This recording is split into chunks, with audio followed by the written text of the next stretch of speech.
I think transparency is at the heart of this issue, and the deep anger felt by the staff is because they feel betrayed, and they feel a betrayal by the executive board of RTE who are involved in this deal. And I think trust can only be rebuilt by a more transparent management culture.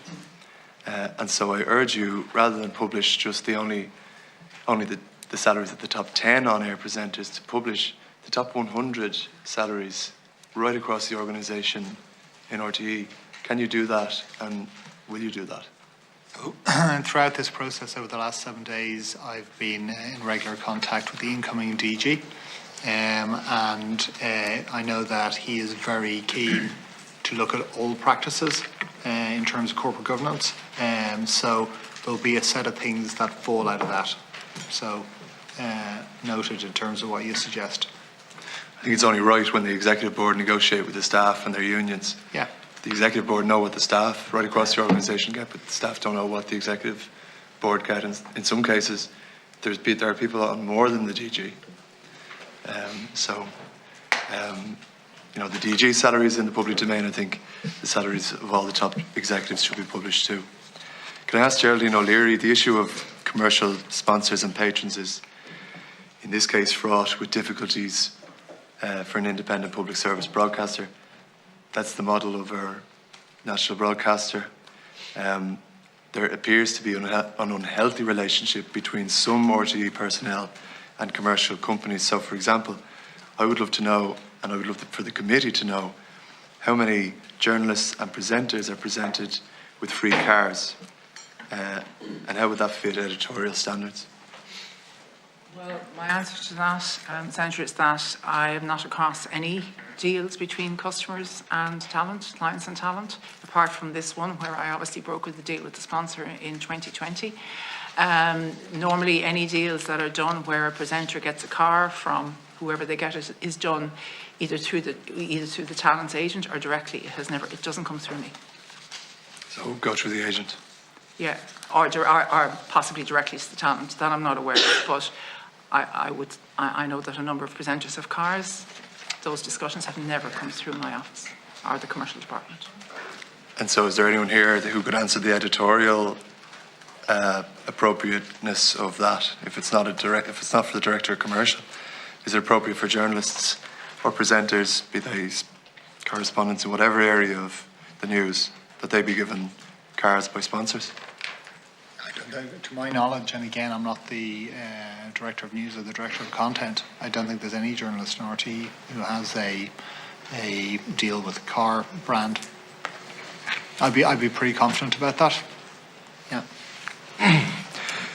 We have a situation where a private company, an agent, is making big profits representing the best interests of talent, negotiating their pay, getting them speaking gigs, and doing their promotion. When a presenter of a show on the public broadcaster is interviewing a client of the same agent, does that represent a conflict of interest? Are they given favourable treatment by virtue of the fact that they are represented by the same agent?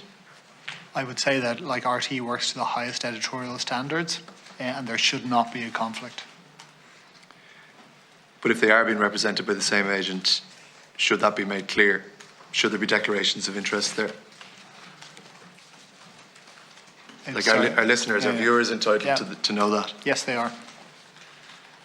The RTE statement yesterday said that there was no illegality and payments were made pursuant to an agreed contract.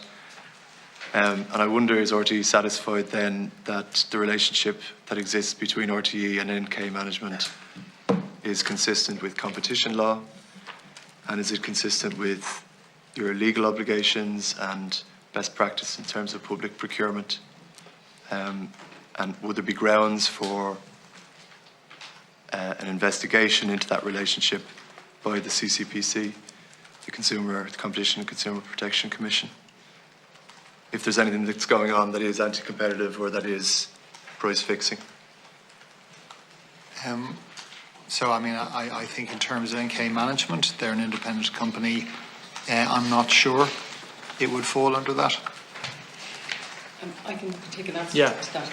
I'm concerned about those contracts as well. And one of the things I'm putting on the agenda for the next Audit and Risk Committee is to get an internal audit on them first, so we get some more detail before I may have to do a more serious audit. But I take your concerns, and I'm very concerned about it as well.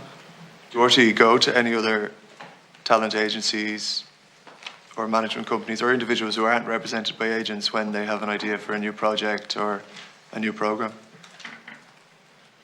When you say does RT, do you mean Well, does it go out to tender? in terms of programme ideas? Yeah. So the agent is representing a set of individuals. They're not like a production company who'll be pitching programmes. If the production was in-house, like the Late Late Show, Yeah. So would there be is there a public procurement process for that? Or? in what case? Sorry, Deputy. For an in-house production where you don't go out to an independent production company, where it's not a commission? Are you saying where the agent is using in-house resources, is it? Where RTE is hiring on-air talent? Where RT is hiring, sorry, I don't quite understand the question. Where RT's... Do you go out to public tender for... Oh, I understand what you're saying. on-air talent? Yeah, no, we don't. Yeah.